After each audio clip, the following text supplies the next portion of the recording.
I'm Shannon Ireland, your host of a Healthy Push podcast. I struggled with anxiety, panic disorder, and agoraphobia for 15 years. Everything used to be hard for me. Even just driving 5 minutes from my house used to feel impossible.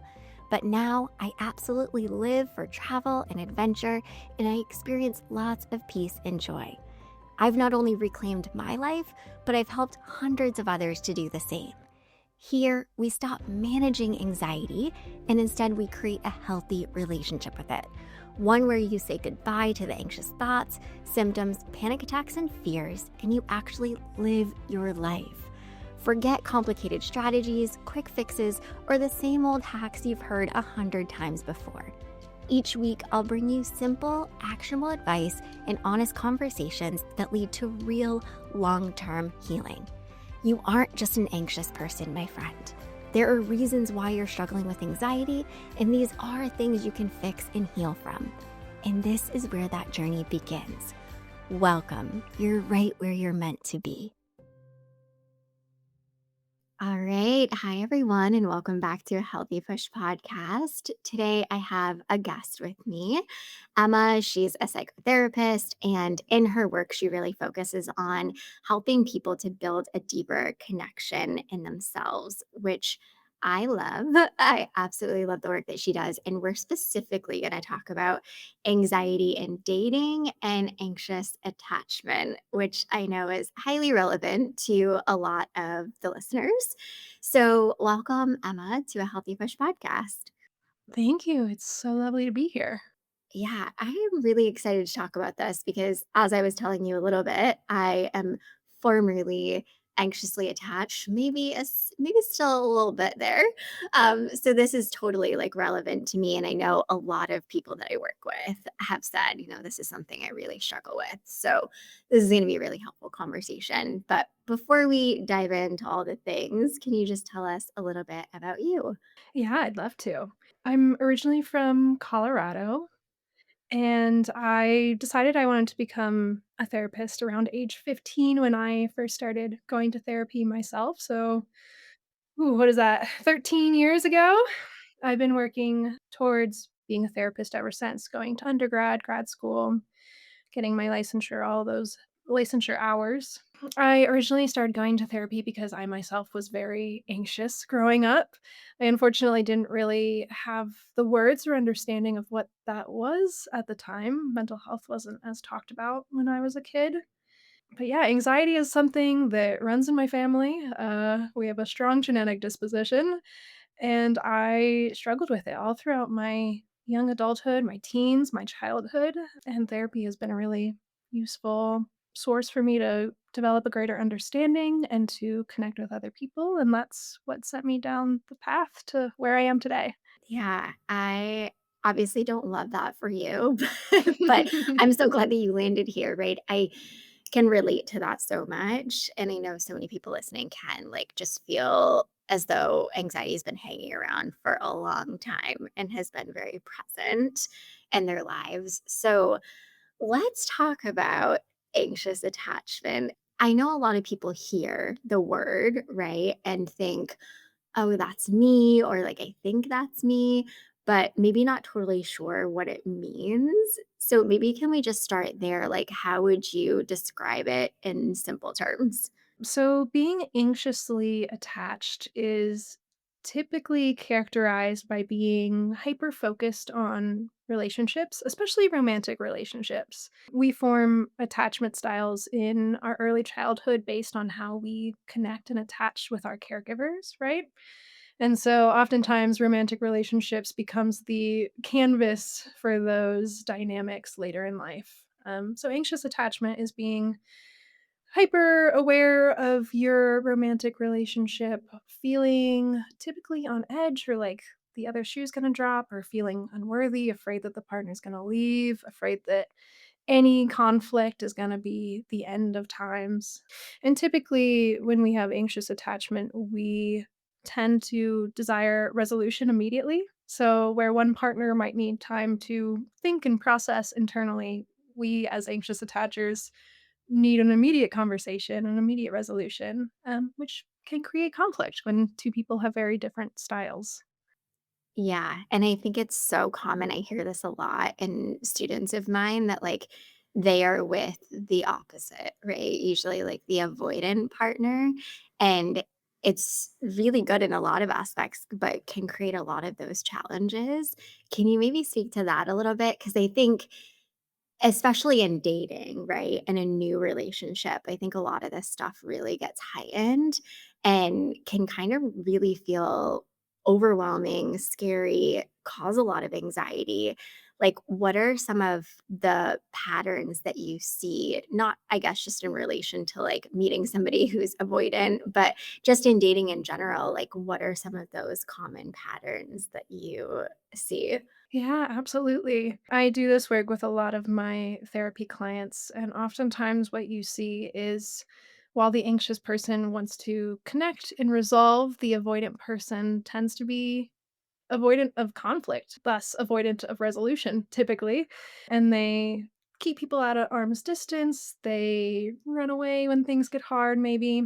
I do wanna say that, I post a lot on social media about avoidant attachment, and oftentimes people are in the comments calling avoidance the worst and the devil Yeah. and horrible people, and I think that's a real injustice because it's really just people who learned that closeness and intimacy was unsafe for whatever reason. Yeah. And I have a lot of love and care for the avoidance in my life. So it's easy to villainize them. We don't have to. But typically, when we're anxious and we're dating an avoidant, it can be really dysregulating when all we want is to connect and our partner is simply creating more space between us. Yeah. Oh, for sure. I think, you know, I can just speak to my own personal experience. I went through a divorce, started dating, and he is avoidant. Hmm. And I still have had some of that anxious attachment. And it was really rough in the beginning because you can see the patterns even in yourself as the anxiously attached person, but it feels like I don't even know how to approach this. I don't know what to do with this. Like, it just feels really overwhelming. So, like, as the person who's more anxiously attached, like, in what ways does that show up? Because I mean, I could tell you all the ways it shows up for me, but like, what does it tend to look like in general? Yeah, I mean, it sounds like your experience is really relatable of just feeling confused and dysregulated and upset. And I think it strikes a lot of abandonment in us when our avoidant partner is creating space. So oftentimes you'll see people kind of wonder what's wrong with them and feel insecure about themselves. All the really uncomfortable icky feelings that come with relationships can be especially heightened in those of us with an anxious attachment, which is not Yeah. not fun.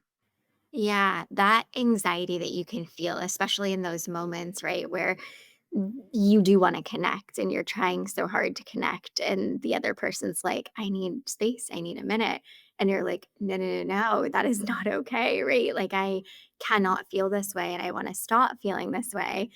And especially, I think, people in my community, they're already really struggling with anxiety disorders in general. Yeah. And so Yeah. that sort of adds another complexity to the mix. It's like, I'm already feeling so much anxiety, right? And now I have all this anxiety in relation to the relationship, which is really freaking hard. So I am curious. I know you were saying before, like, definitely our childhood experiences, and even like, I think past relationships can have play such a role, right, in being anxiously attached. Can you maybe talk about that a little bit? Like, what role does that play in dating and like being in relationships? How does 'Cause I never understood this of, like, this isn't just coming up out of nowhere, like, there are reasons why this is showing up in relationships. Yeah, absolutely. Well, I think to about that, it's also important to discuss what secure attachment is. Mhm. So we talk about anxious and avoidant a lot, and those fall under the umbrella of insecure attachment. And typically that's due to a caregiver dynamic where our parents weren't emotionally attuned to our needs. Obviously, in situations of true neglect and abuse, there's a lot more going on, but for a lot of people, it's just feeling unheard, unseen, like their emotions were too much for their parents to handle. And so that kind of leads to an insecure attachment where we learned that we had to shut down our emotions, we had to isolate, our needs were too much. But for a secure person, and also important to clarify that your attachment styles are malleable. They're not set in stone, which is lovely. Yeah. But for those of us who are secure, we have an inherent sense of self-worth that allows us to see that our needs and relationships are valid, right?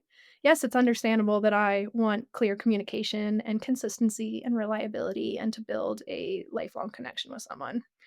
I think in modern dating, saying that you want a relationship and a loving relationship, at least in my age circle, is kind of seen as odd, or at least that's the inclination I get. Yeah, and so our childhood dynamic, it's informed by our attachment with our parents, but then we reach early adulthood, teen years, and we start dating, and that's also wildly informative to our attachment styles. If our first experience with quote unquote love is an abusive or unsafe relationship, which for many, young adults who get into their first relationship, it's not the healthiest. We don't know what we're doing, any of us, and all we have is the models that we've seen growing up. And so a lot of us enter relationships that reinforce our attachment style or break down our secure attachment style and lead us to feel more insecure, more lost, more uncertain of ourselves. Gosh, when you were just talking, I was thinking of a therapy session that I had where my therapist asked me this question, and I was just like, oh my gosh. She said, did you ever have or see, a representation of a loving, safe relationship as a kid or as a teenager? And I thought back and I'm like, oh my gosh, I'm going through, of course, my parents. I'm like, no, all I don't want to say all, but a lot of my family members' relationships, my friends' relationships, I Mhm. was like, I don't think I had one good example of a secure relationship and what that looked like. There was always some, volatility or abuse or just neglect and Yeah. not nurturing of, connections. And so it kind of put that piece together for me of like, of course, how would you know, right? How to have a secure attachment if you never saw it modeled for you. And I think that's so big for a lot of people because a lot of people have that same experience, right? Of like not seeing that as a kid or a teenager, especially in the generation that we probably both grew up in. No, absolutely. And I think that is so typical. I mean, with the divorce rate, what it is, it's kind of rarer to know adults that have maintained a 35-year marriage versus the opposite. Yeah, for sure. So I think, with our, like you said, it is not only can not only just be our childhood experiences, right? It can also be the initial relationship that you first found yourself in, which maybe was modeled a little bit after your childhood experiences. But I think those early relationships definitely play a big role. And you can often see yourself falling into certain patterns with the types of relationships you're getting yourself into.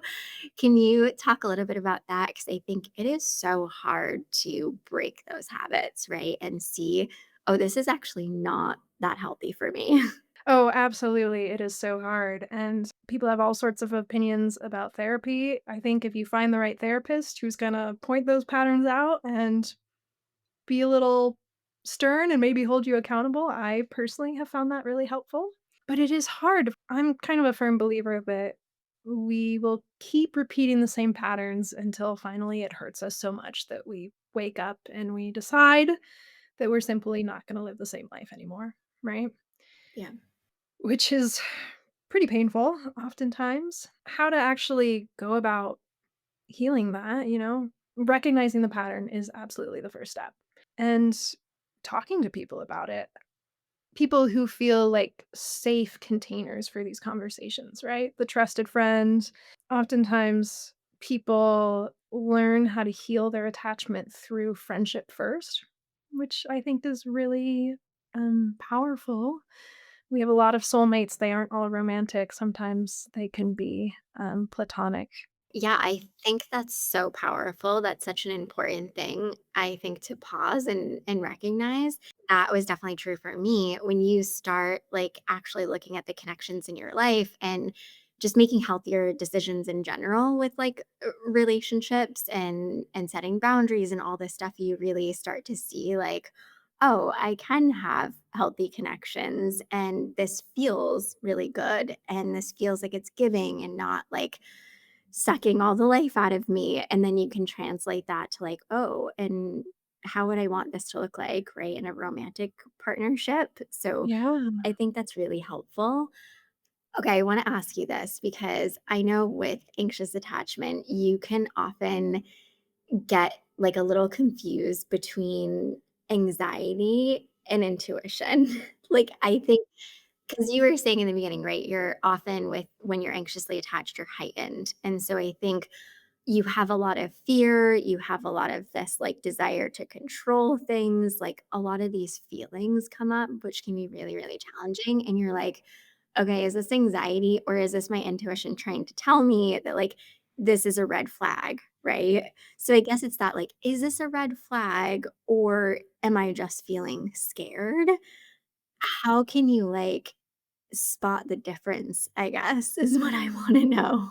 That's such a good question. And I think it's so unique to each person, right? For me, anxiety shows up as urgency. It's, I need to make a decision right now. I need to end this right now. I need to resolve this right now.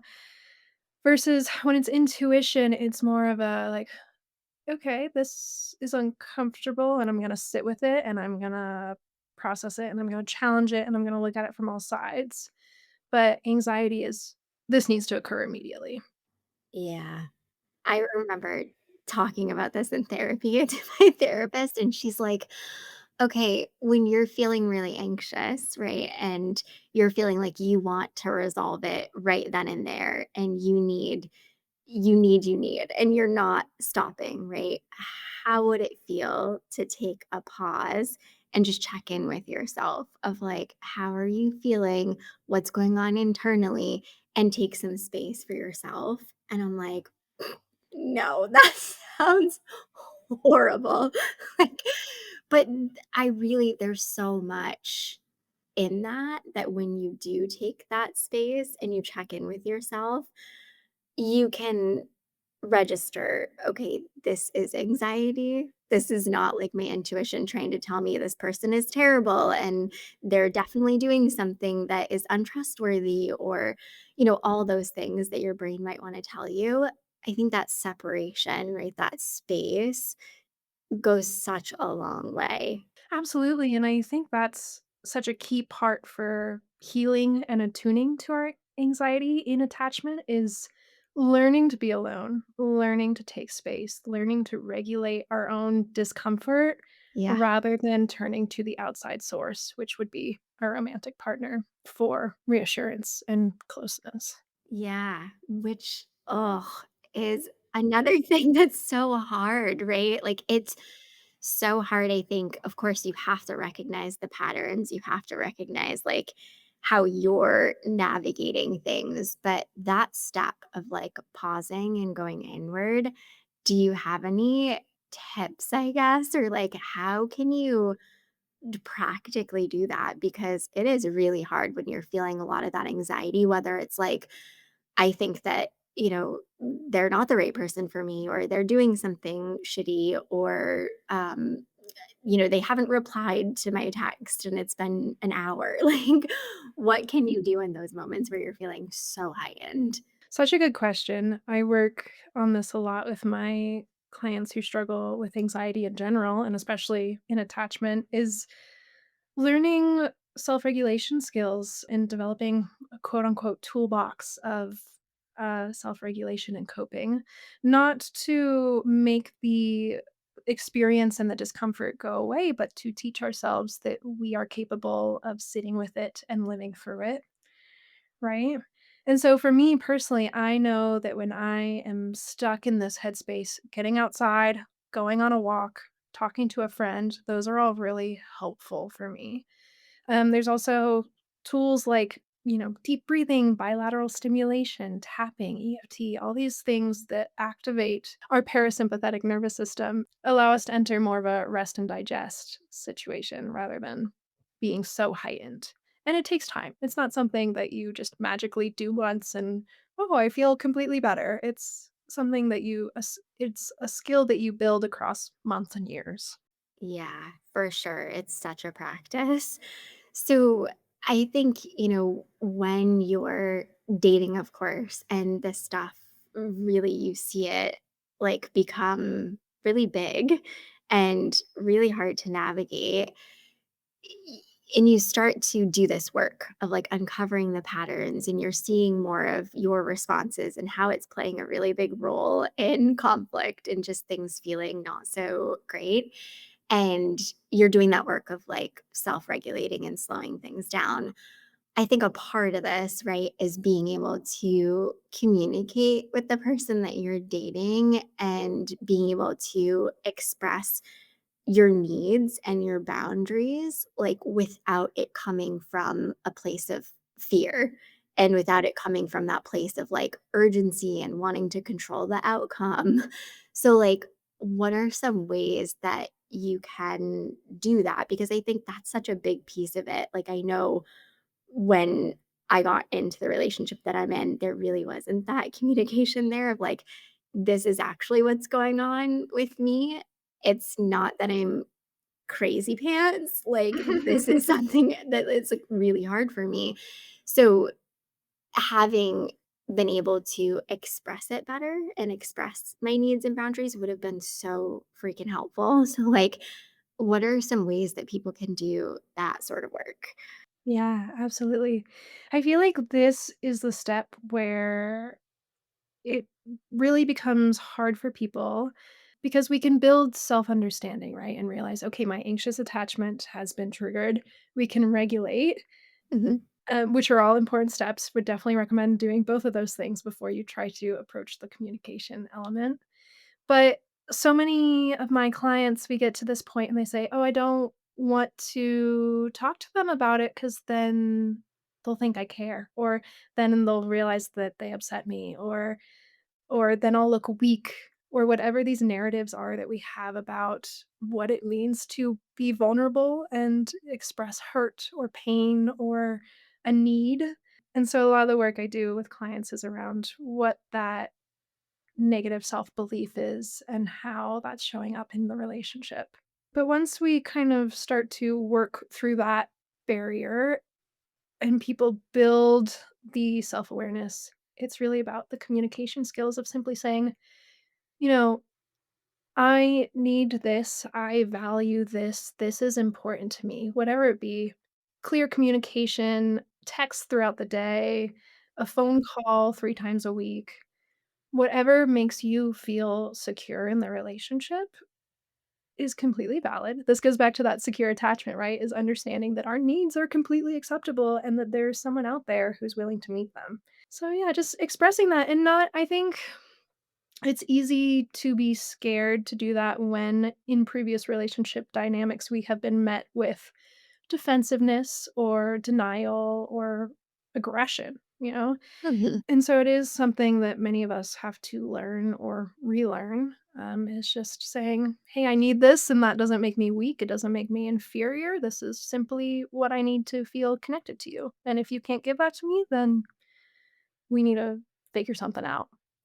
Yeah, I love that you said that because I think oftentimes when you're anxiously attached, you can convince yourself that like what your needs aren't realistic, or they're not like okay, and that you should just be different, that you should just change, that maybe you shouldn't have such um I don't know, I think we can see it as being like higher standards or like, but honestly, a lot of this stuff is just because you didn't see that representation, right, of what a secure relationship looks like. And all the stuff that you're wanting and needing makes sense and is totally valid. And like you said, the right person, right, is going to be able to accommodate that and want to. And Yes. that's obviously the most beautiful part when that comes together.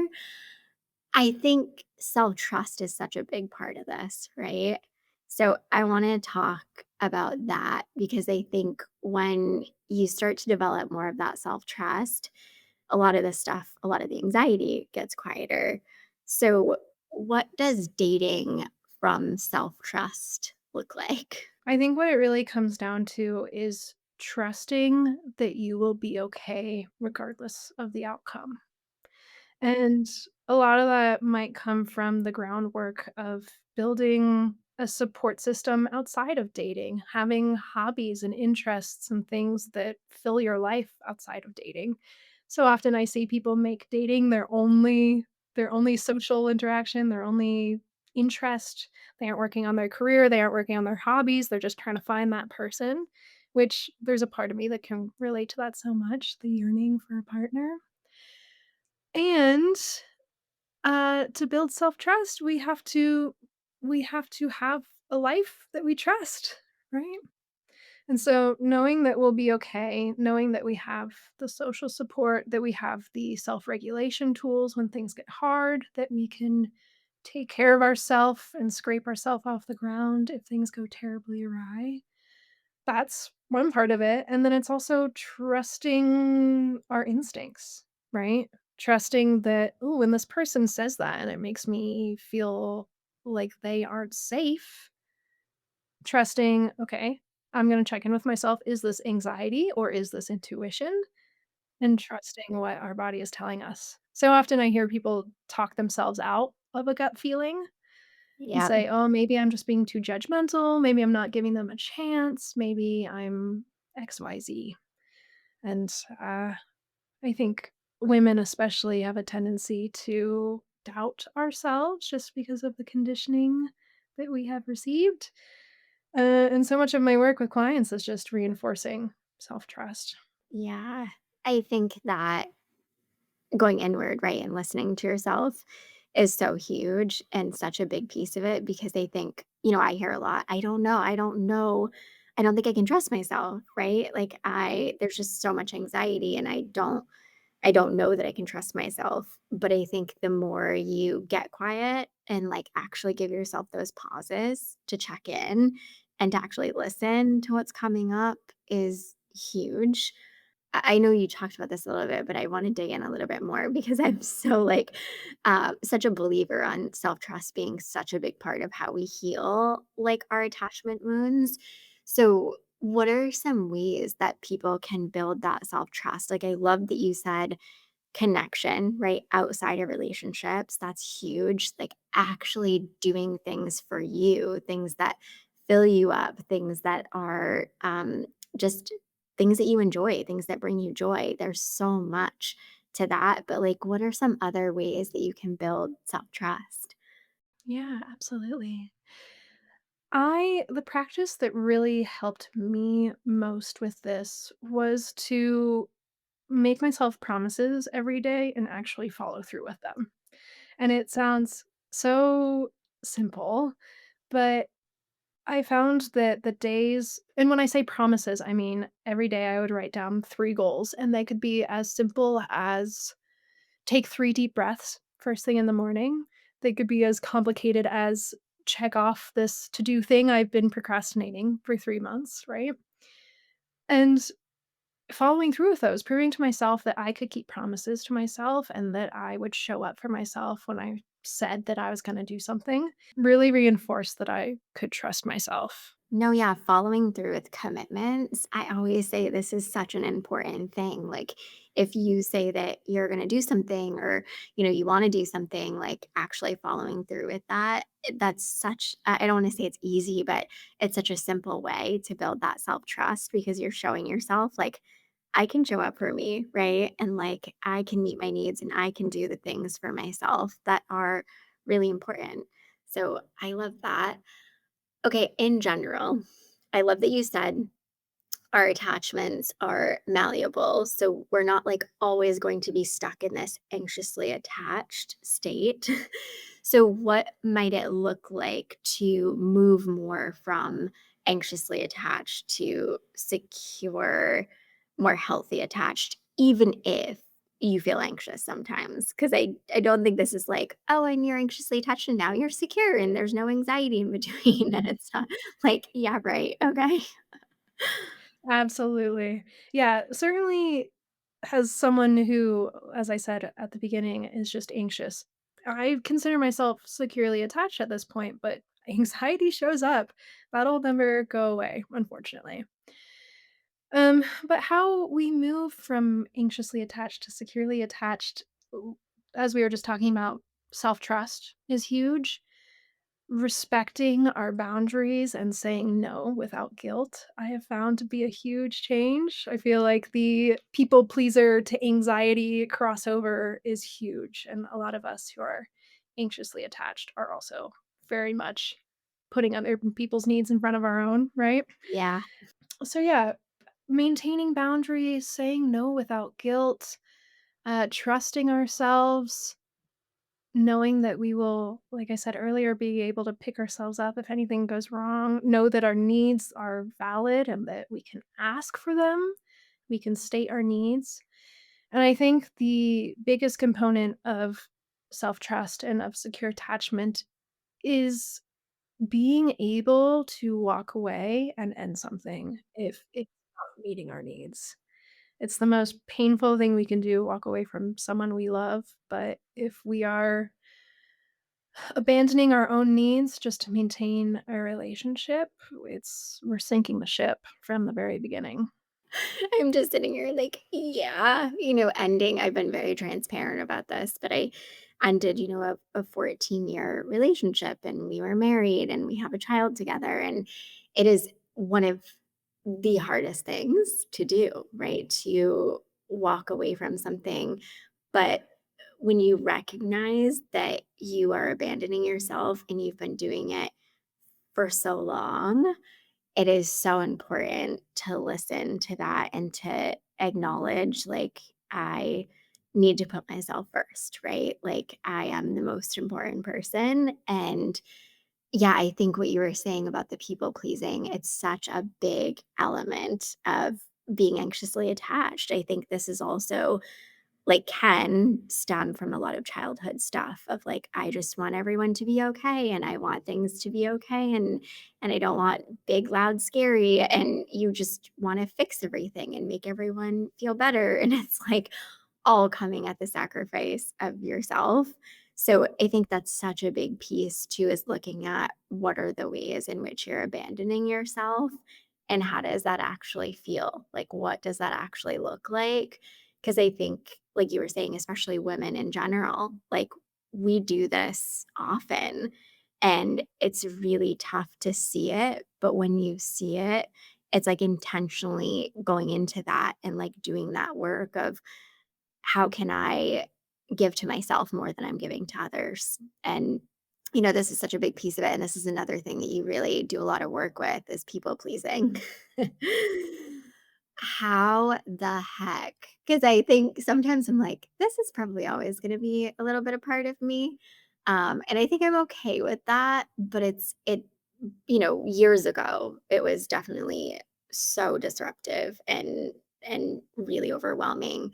So it's like, how can you even acknowledge if you have some of that people pleasing going on? Because I think that's always the first step. It's not like, how do I fix it? Because that's a whole nother, that's like a whole nother podcast episode. But like, how can you even recognize that you have some of those tendencies? Such a good question. I think the overlap of people pleasing and being resentful is a really clear sign. If you are someone who's carrying around a lot of resentment towards your partner, your friends, your family, and you're not speaking up about it, you're just letting it to pile up. You're not asking for space or asking for whatever the need is, and instead you're just feeling angry about it.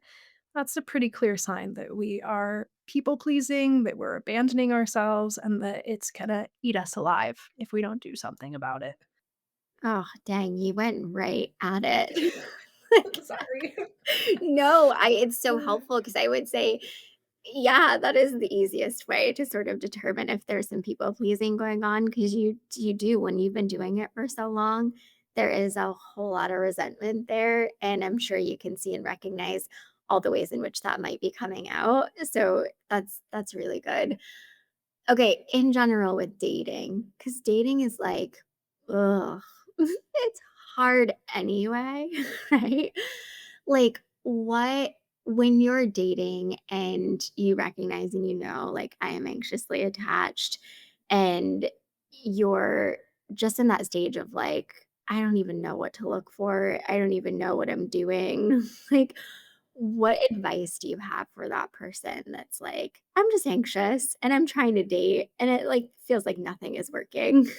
Well, it depends on when we say nothing is working, is it that I'm not even going on dates and I'm just talking to people on the apps, or I'm going on one date and they're all terrible? And I mean, at what point is it not working, I guess? So, with your experience, your personal experience, and with the work that you do, because obviously you do so much work with people who are anxiously attached and dating and like in relationships, what's something or a couple of things that you really wish that people would know who are struggling with anxiety about love and connection in general? I think the biggest thing that we need to learn when we are anxiously attached is how to communicate our needs and desires up front.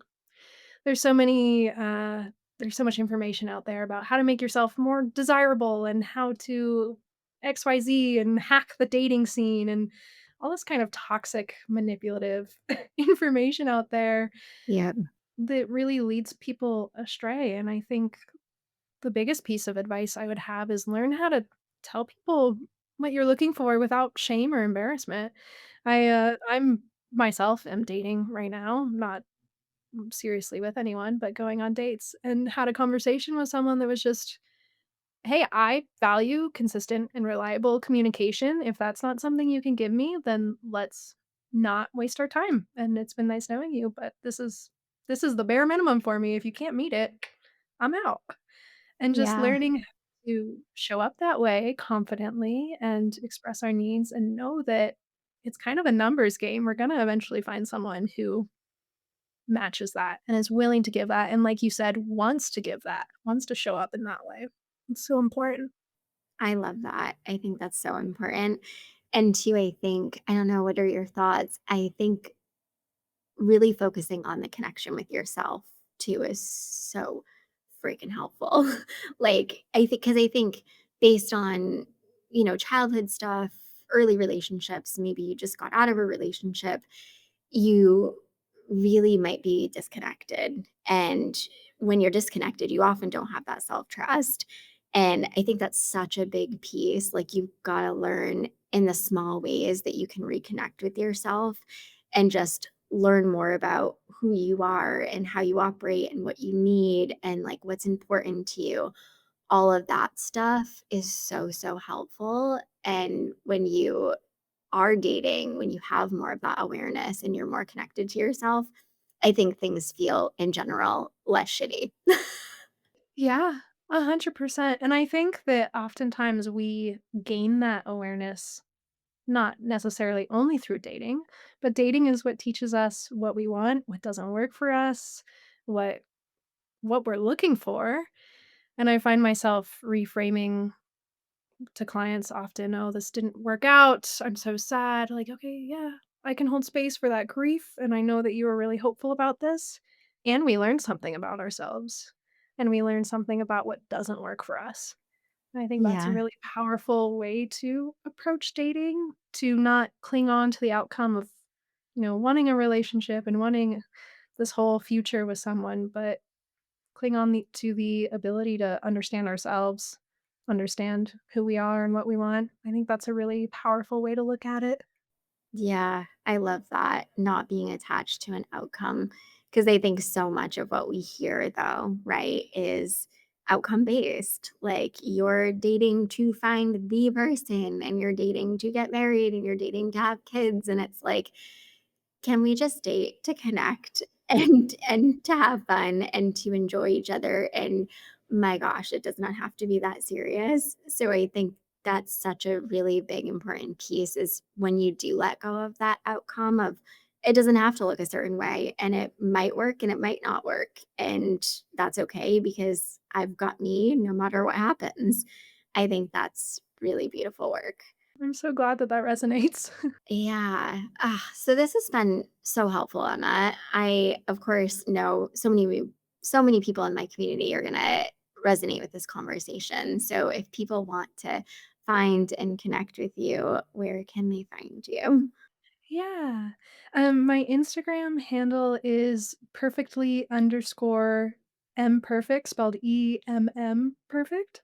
And I post a lot of content about dating, about anxious attachment, avoidant attachment, secure attachment, people pleasing, self abandonment, everything that we covered here today. I like to create digestible educational content.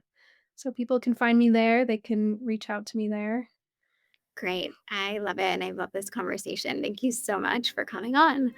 Yeah, thank you. It's been such a joy.